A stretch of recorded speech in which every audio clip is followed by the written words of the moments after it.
We have been studying some of the lesser knowns in the Bible,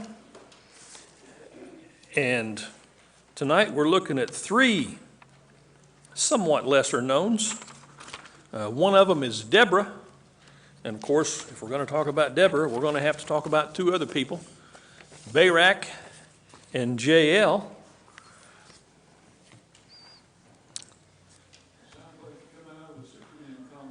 It does, doesn't it?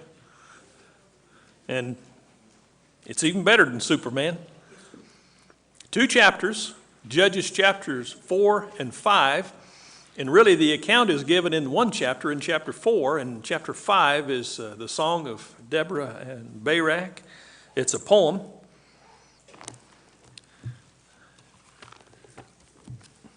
Excuse me. And I included in the reading assignment some of the text of chapter 5, not all of it, but I did not make any questions up for that. I thought we would just read that and discuss it based on the text of chapter 4. So let's make some reading assignments here. The first 10 verses of chapter 4, who wants to read that? All right, Corey. And 11 through 16 of chapter 4. All right, Steve. 17 to 24 of chapter 4. That'll finish out chapter 4. Bobby. And then chapter 5, 1 through 5. Jeannie. 6 through 9 of chapter 5. Carolyn. 19 to 21. Just two more, 19 to 21 of chapter 5. Who's got that? I'll have to read it, and you'll have to hear me again. Okay, Art. Art knows how to read. And 24 to 27. All right, Chuck. Let's go ahead and get these texts read together. The Israelites did evil in the eyes of the Lord, now that Ehud was dead. So the Lord sold them into the hands of Jabin, king of Canaan, who reigned in Hazor. Sisera, the commander of his army, was based in Harosheth Hagoyim, because he had 900 chariots fitted with iron and had cruelly oppressed the Israelites for 20 years. They cried to the Lord for help. Now Deborah, a prophet, the wife of Lapidoth, was leading Israel at the time. She held court under the palm of Deborah between Ramah and Bethel in the hill country of Ephraim. And the Israelites went up to her to have their disputes decided. She sent for Barak, son of Abinoam, from Kadesh in Naphtali, and said to him, "The Lord, the God of Israel, commands you, go take with you 10,000 men of Naphtali and Zebulun, and lead them up to Mount Tabor. I will lead Sisera, the commander of Jabin's army, with his chariots and his troops to the Kishon River, and give him into your hands." Barak said to her, "If you go with me, I will go, but if you don't go with me, I won't go." "Certainly I'll go with you," said Deborah, "but because of the course you are taking, the honor will not be yours, for the Lord will deliver Sisera into the hands of a woman." So Deborah went with Barak to Kadesh. There Barak summoned Zebulun and Naphtali, and 10,000 men went up under his command. Deborah also went up with him. I'm going to have to do some skimming next time before I agree to read any of this. Please don't, just volunteer. It's easier. Now Heber the Kenite had separated from the Kenites, the descendants of Hobab, the father-in-law of Moses, and had pitched his tent as far away as the oak of Zananim, which is near Kadesh. When Sisera was told that Barak, the son of Abinoam, had gone up to Mount Tabor, Sisera had called out all his chariots, 900 chariots of iron, and all the men who were with him, from Harsoeth Hagoyim up to the river Kishon. And Deborah said to Barak, "Up, for this is the day in which the Lord has given Sisera into your hand. Does not the Lord go before you?" So Barak went down from Mount Tabor with 10,000 men following him.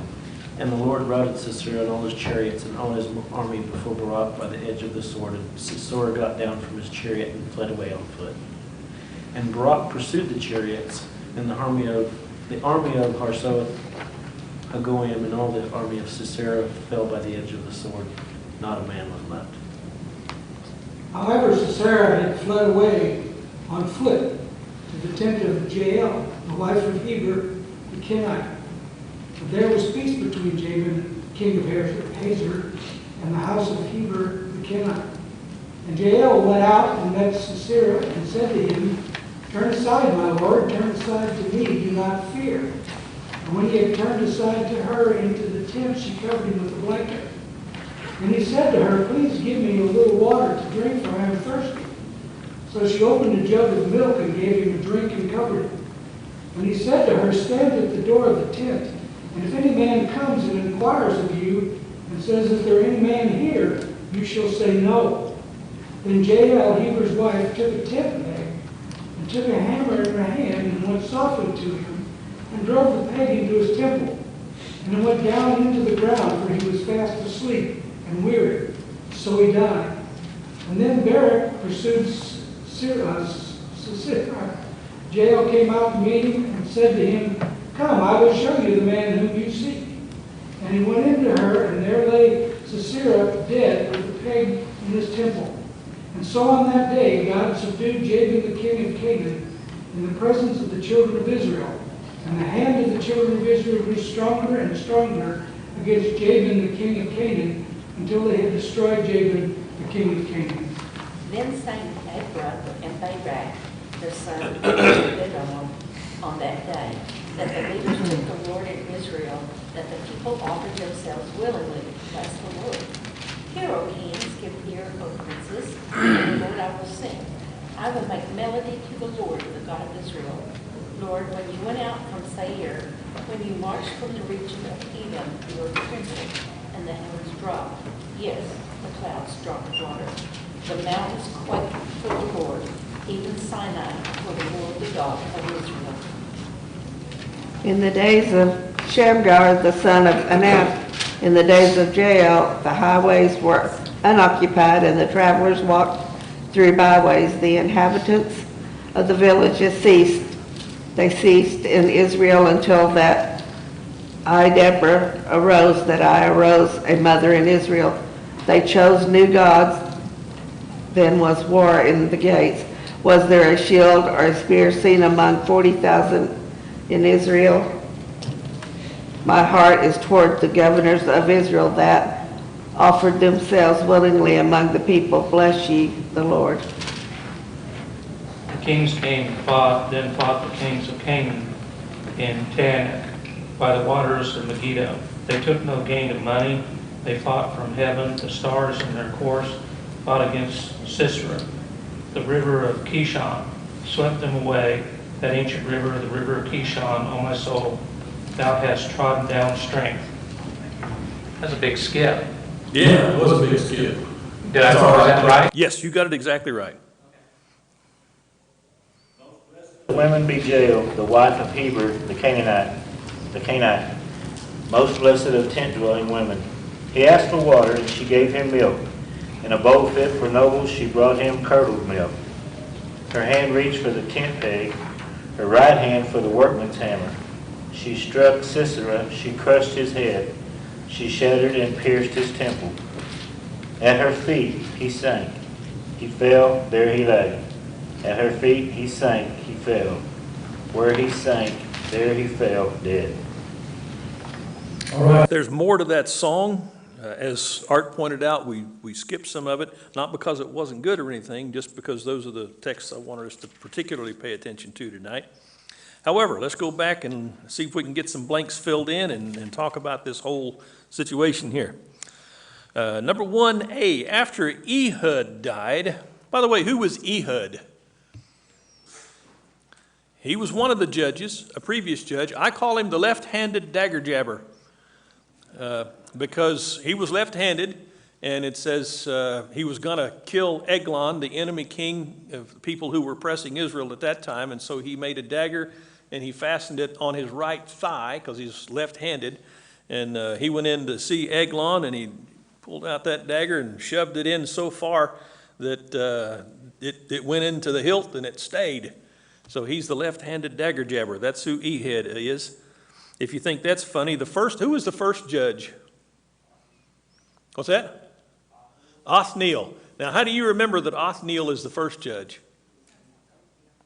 That's how I do it, because he sounds like oatmeal, and that's the first thing you have in the morning. So that's how I remember that Othniel is first judge of Israel, at least among the judges recorded here. There were judges prior to this.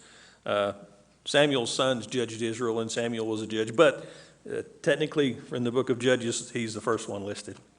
All right, after Ehud died, the people did blank in the sight of God.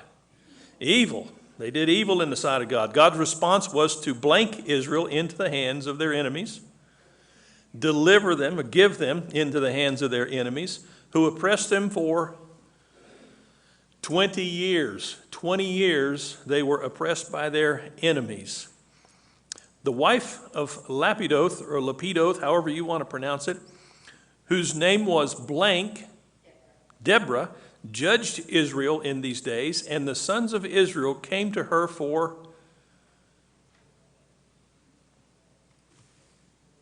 judgment. What's it mean they came to her for judgment? Yes, if you had a dispute with someone, you loaned out your ox for him to plow his fields, and you thought it was for so much, and he thought it was for so much less, and you're having a dispute about that, you go see Deborah. Deborah, what are you going to do about this? And she would somehow decide.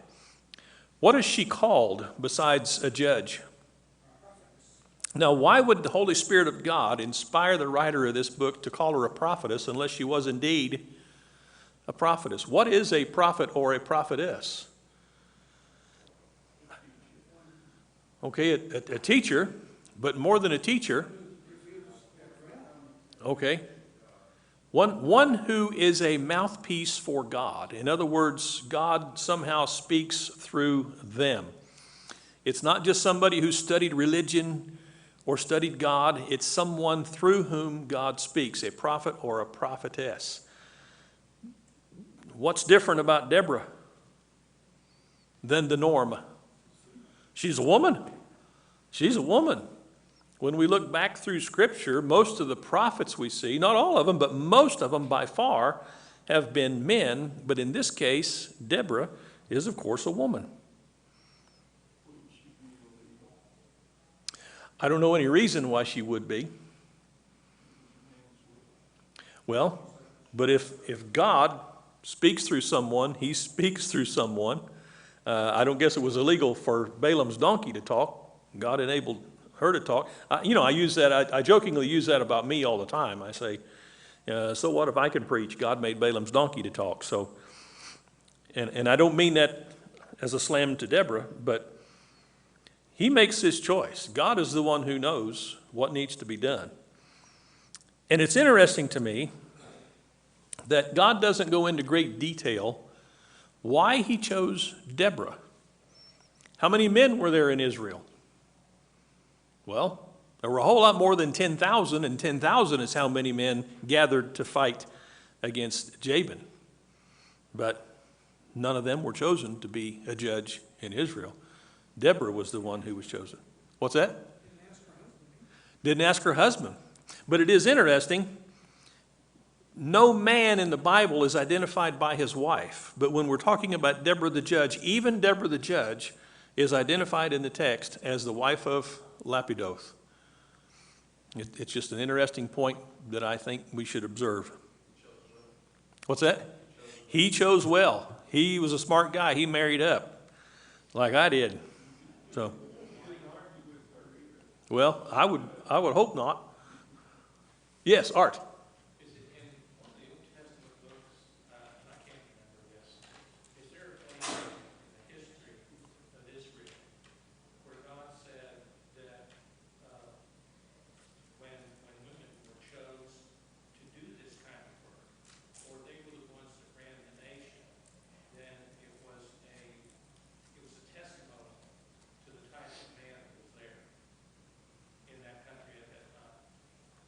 I, right, right.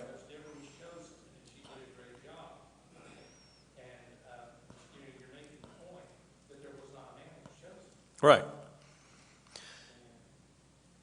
When you look at the creation, God created man to be the shaker and the mover and the doer, and he equipped man to be that kind of being, and he made the woman to help the man because the boy needs some help.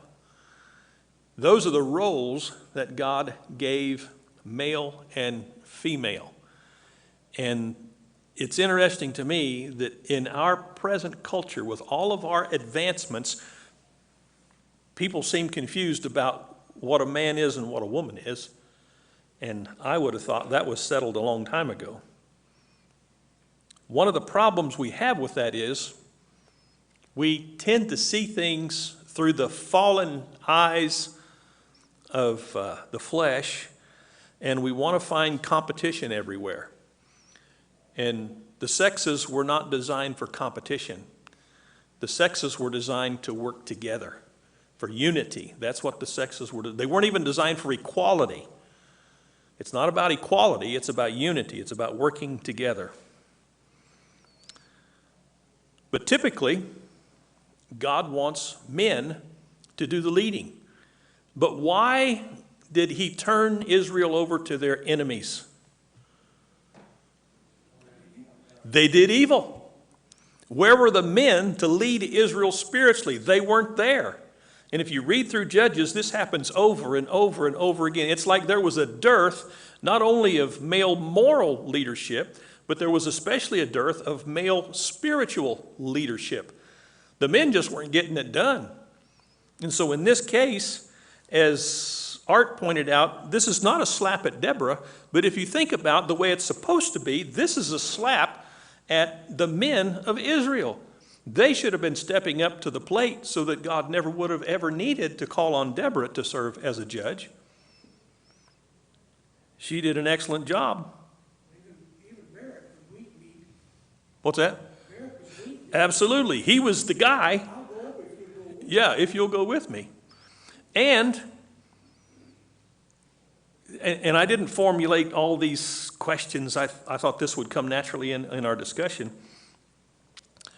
What did Deborah say to Barak about him saying that he would only go if Deborah went with him? Okay, who's the glory going to go to? It's going to go to a woman. Now today, women would go, well, what's wrong with that? Not you women, but women in culture, women in our society. And the answer is, that never should have been burdened on a woman. That should have been something that men should have stepped up to the plate and said, listen, we need to take care of this. And in most marriages, it's exactly the same.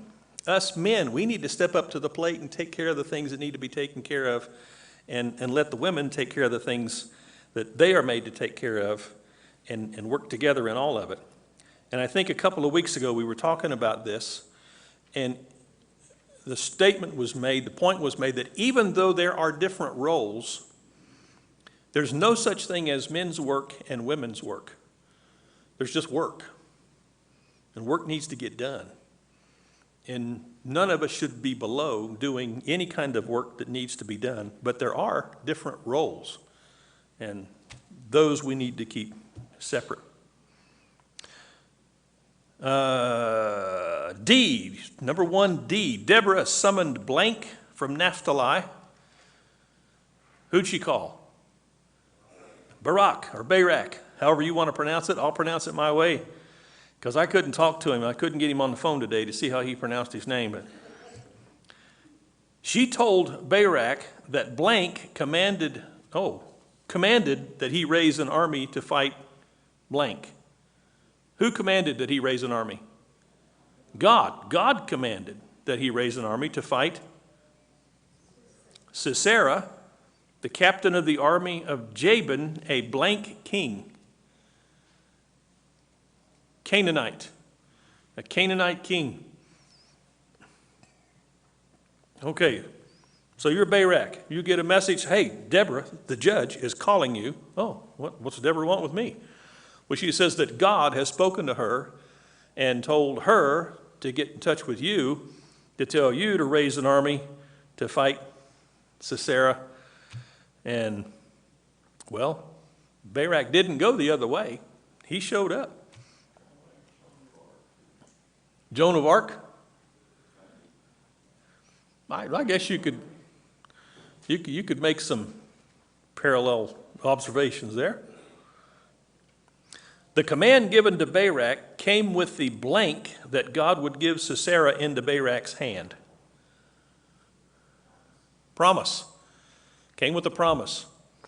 So if somebody comes to you and says, I've got this job I want you to do, and it's huge and it's challenging, but I promise you, I'm going to make it work. If you had faith in their ability to follow through on that promise, why wouldn't you do it? It's like what Titus was talking about just a little bit ago. It's one thing to have faith in God. It's another thing to trust God. It's like the old story about the tightrope walker who took a wheelbarrow and put a bunch of bricks in it and went across the tightrope and came back several times, and he asked the crowd, hey, who thinks I can do it again? And they said, oh, we all think you do. So he dumps out the bricks and he says, who's going to get in? Well, why would you risk that? Well, if you really believed he could do it, you'd want to be the one in the wheelbarrow. But if you're not sure. F, Barak would only obey the command if blank would go with him. And we've talked about this. He would only obey if Deborah would go with him. Deborah agreed, but said that the honor for the victory would be given to a woman. Now, if that wasn't to be some kind of a dishonor to him, why would that even be brought up? But that's how that's presented. You should get this honor, Barak, but because you're not going to do it of your own volition without me being there, all right, you're not going to get the honor. It's going to go to a woman. And I'm sure Jael was a petite little sweet thing who could drive a tent peg through a guy's head probably with one blow. I'd like to see a picture of her. She just must have been something.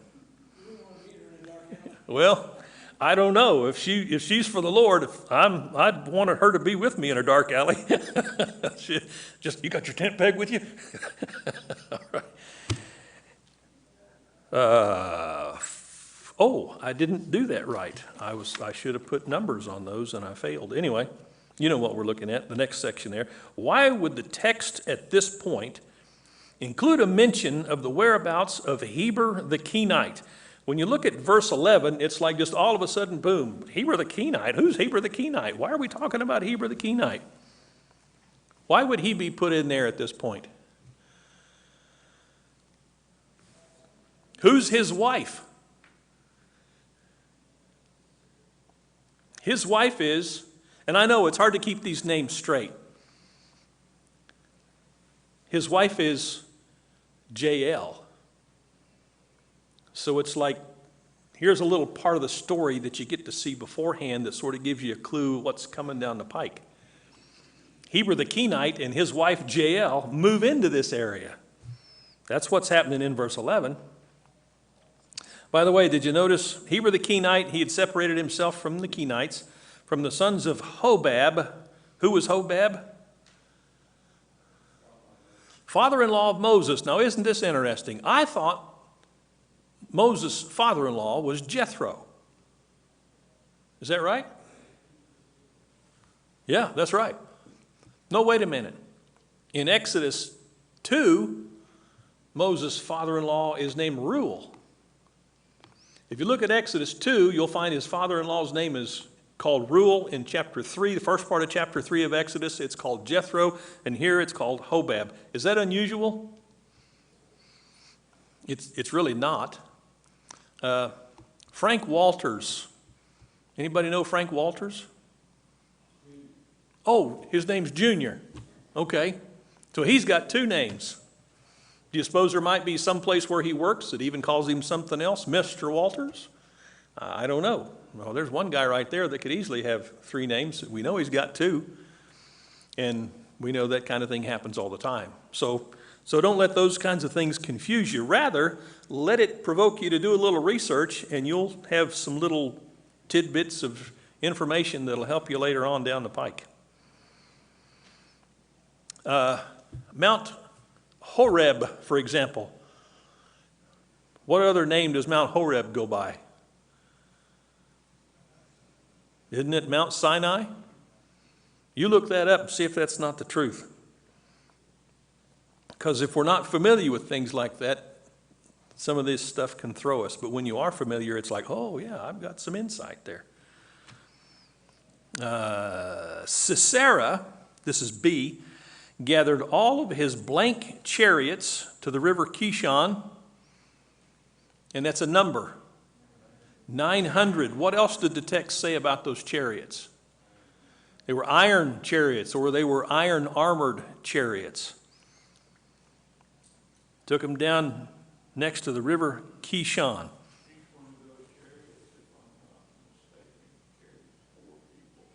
Okay.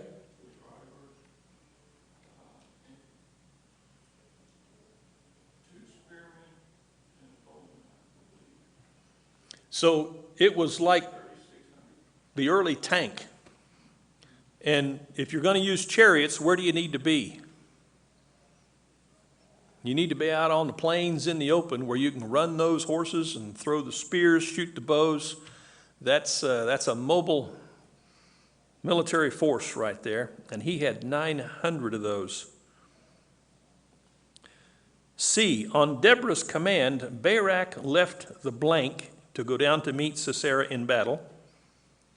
What did Barak leave? Left the mountain.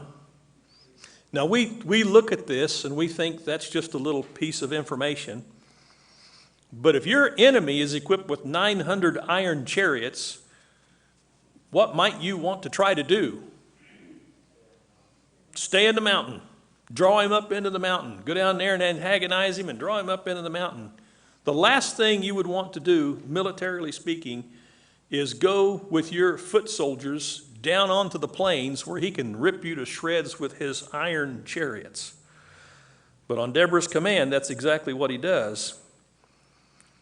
Where did Deborah get her information? Having heard from Deborah that the Lord had blank blank before him, had gone out. We're going to war. Where's the Lord? Well, he's already gone out to war. Oh, let's go. Follow him up. The Lord has already gone out. So, as promised, the Lord blanked Sisera's army, routed, depending on what part of the country you're from. He routed Sisera's army so that he fled from his blank on foot. Fled from his chariot. Now why is that important? His chariot has probably been mired. Now the text in chapter 4 doesn't say that, but we get some clues in chapter 5 in the Song of Deborah and Barak. And if that's your main advantage over the enemy, your chariot, well, the last thing you want to do is get out of your chariot and run on foot.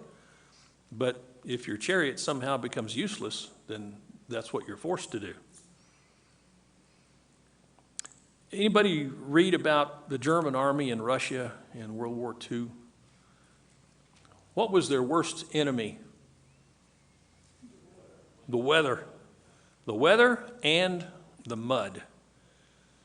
I know they were Germans. I know they were Nazis. I know they murdered and pillaged and caused horrific things to happen all over the world. But when I see pictures of those guys in that mud, as a guy who's been in mud, I feel bad for them. But that's what their enemy was. And that's what the enemy was apparently here of Jabin's army, captained by Sisera. All right, the last portion on that page. Sisera fled to the tent of Jael, the wife of Heber the Kenite. And if you're like me, you have trouble keeping all these names separate. I always have to go back and remind myself that Jael was the woman and Sisera was the man, because the names seem almost interchangeable to me. Jael blanked Sisera to come in. She invited him. You can just see her holding that tent flag. Hey, come on, get in here, get in here. You're running, you're hiding. Come on, get in here. She covered him with a rug and gave him milk to drink. What did he ask for? He asked for water. Now, the text doesn't say, but why do you think she gave him milk? That's what milk does. Now, it doesn't say that. And we do have to be careful about things like that. It's like when God called Gideon, because he does that in just a couple of chapters, and he tells Gideon to gather up a bunch of guys, and how many volunteers does he start with? He starts with 32,000 volunteers. How many guys does he wind up with? 300. And how does he choose those 300? Right, it's how they drank when God said, take them down to the water and let them all drink, and the ones that drink a certain way, you pick those. I remember hearing as a boy that the reason those guys were chosen is because of the way they drank, and they drank like guys who were watching for the enemy or something like that. Well, the text doesn't say that. The text doesn't make any distinction as far as the why or the reasoning behind it. It just says, if they drink like this, take them. If they drink the other way, don't take them. And that's all it says. So everything else is speculation. But if you start believing that speculation, here's what it sets you up for later on. You believe that, you think that's in the Bible, somebody challenges that later, and you find, oh, that's not in the Bible. I believed that all my life. Well, if that's not true, what else have I believed all my life that's not true? Do not set yourself up for that kind of shocking discovery by believing things that aren't in the text. Make sure that you understand things in enough detail that you don't accept things that aren't the way they're supposed to be. Or if you don't know, say, well, I don't know, I'm not sure about that. I'll talk about some of these things in a couple of weeks, Lord willing, with regard to Christmas. How many wise men were there? There's even a song about we three kings of Orient are. 3 gifts. And so there must have been 3 kings. Well, we'll see. We'll see. Yeah, could have been 1,000 of them. I don't think so, but there could have been.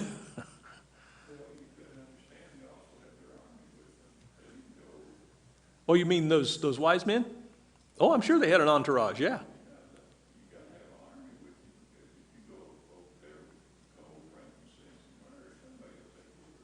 You got to have some armed escorts. I don't know about an army because that might look funny on the border. Hey, who are these guys coming in here with a huge military force? But yeah.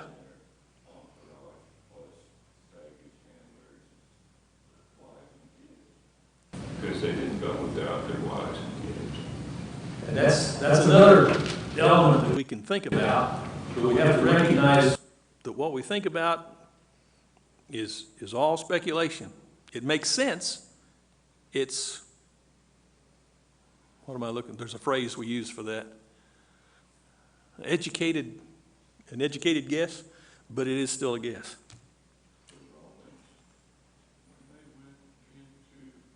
Thinking the Black Forest, the army was 18 miles long because they had their entourage, their wives, their kids, Right. mules carrying stuff, and that's what defeated them. You attack here, you attack there, and the same thing there. You would have an entourage. I mean, they just didn't come there. Right. I'm sure they had an entourage, but the Roman army set out for the purpose of conquest. They knew they were going in for armed conflict and they were going to stir up trouble, so they would go in force. But the wise men, well, that's a different reason, different purpose. C, when Sisera was asleep, Jael used a hammer to drive a blank tent peg through his temples into the ground. She nailed him. Yeah, good one. And then the last part of chapter 4, Israel pressed the Canaanites until they were completely destroy, to the last man, the text says.